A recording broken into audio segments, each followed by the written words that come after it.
Afternoon intuitives. Another topic has been in my mind recently, and it has to do with dealing with that inner conflict we face as INFJs pretty much every day. And that's the conflict of save the world or save ourselves.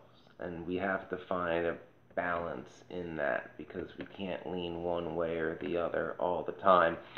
Our empathetic nature won't allow us, to only look after number one, so to say. But there are times where tactically we can't try to save the world and just, metaphorically speaking, kick the door down and go about it. It takes time and we have to plan and do it the right way, even though that's not how we like to do things. So I have a few tips with dealing with that inner conflict and finding a balance between the two, and just general advice when you're in that type of situation and dealing with certain types of situations you'll be in at some point in your life, inevitably. As we all know, INFJs, we never feel more alone than when we're in a large group of strangers, and there's nothing we like more than having that deep one-on-one connection with somebody who understands us. So, tips I've learned through the years, I am 34 years old, dealing with that inner conflict, and this is stuff I didn't understand, or at least didn't understand well, as a young INFJ, like, under 30, or at least certainly under 25, and wish I had. So, if you're an INFJ, and probably if you're an ENFJ too, and you're into 30, you may want to watch this whole video, even if you find me eccentric and boring. So, boundaries. As both introverts and empaths, we have difficulty asserting ourselves, especially in our younger years. I know I did. And learning to communicate our boundaries and telling people we're uncomfortable, or, that we don't want to work 80 hours a week, very hard for us. Like I said, when I was younger, I'd easily throw down and fight, over protecting somebody else, but protecting my own boundaries, I wasn't so good at that, like at all.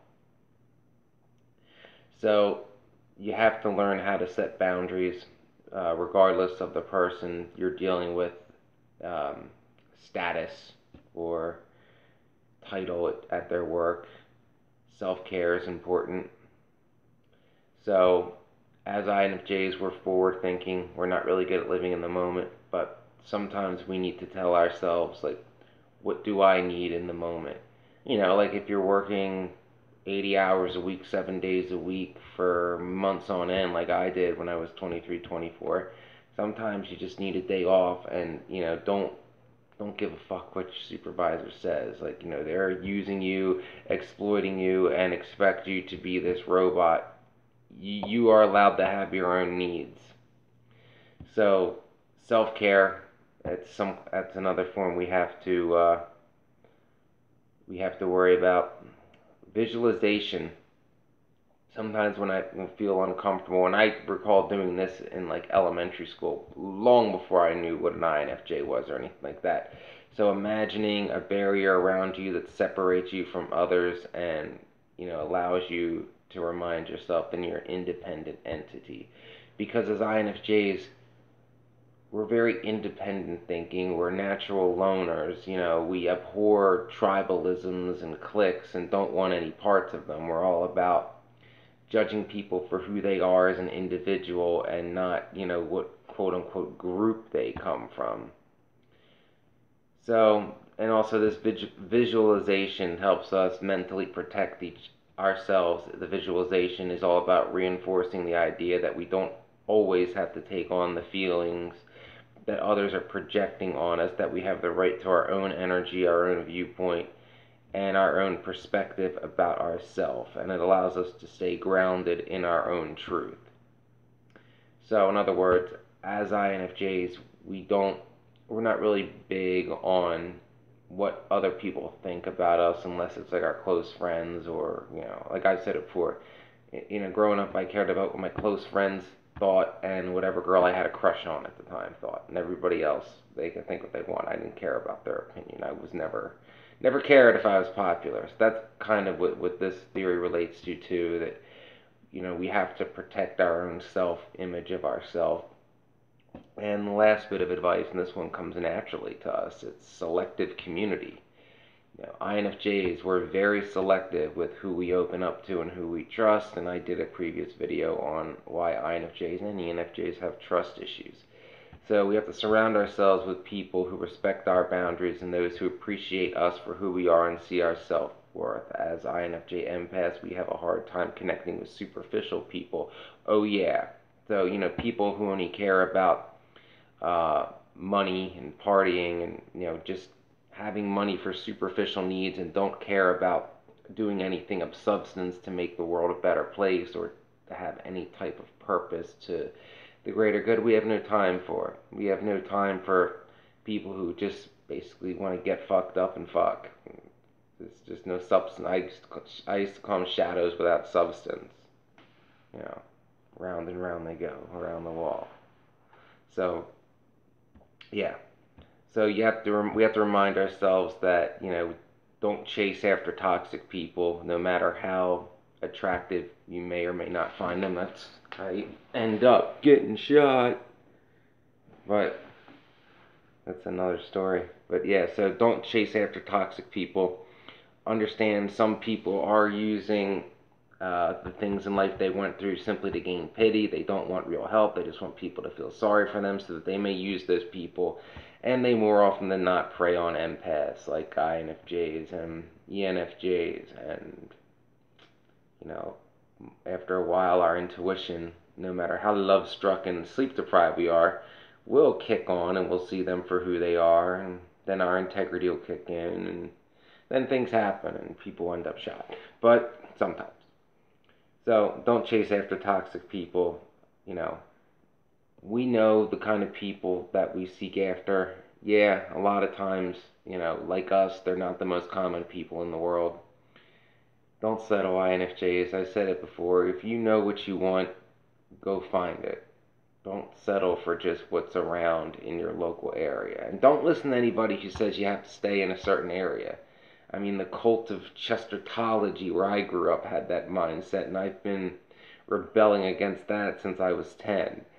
So, these are just a couple of pieces of advice that younger INFJs don't always understand. Understand that you deserve to be respected, honored, and cherished as any other person. As an INFJ, we have the right and the right and the honor to be ourselves and express ourselves as we see fit. So you don't have to fit in. Don't worry about fitting in, especially if you're in an environment like high school. It's not going to last forever, and trust me, after a couple years, you're never going to see those people again. Maybe a handful, but most of them you could care less if you ever see again, and you're not going to see again. So I just wanted to get that handful of tidbits out there, especially for my younger viewers who may not have figured these things out on their own yet, because for INFJs and ENFJs too, these are things we rarely figure out on our own before our mid to late 20s. Big reason why this channel exists. And once again, since I didn't say it at the beginning, I'm going to say it now. If you haven't donated to Same You, link's still going to be in the comments, and I'm going to pin it. And I'm going to ask you again, throw 5 or 10 at it and help me raise some money for brain injury recovery. That's why I'm doing 33 videos in July, because I would normally only do a third of that. I'm not going to see a dime of this money. You think of it as like, I'm like your bartender and you're asking advice. But you're not going to tip your bartender? Are you that cheap? I'm kidding. Mostly. But please donate. It's to a good cause. You have till, July 31st. I was kind of hoping that's how I could help raise money this time via this channel. So, as always, never sell out your integrity. Always trust your intuition. Take time to help others, but remember to have boundaries and remember to stay away from toxic people. Know you can't save everybody, and know that sometimes you have to take care of yourself instead of taking care of everybody else, because if you don't take care of yourself, sometimes then you'll come to a point where you can never take care of others because you'll be so broken that you won't be able to. So always keep your guard up when your intuition tells you you feel uncomfortable. Trust your instincts, trust your intuition, and avoid some of the mistakes and trials us older INFJs had to go through.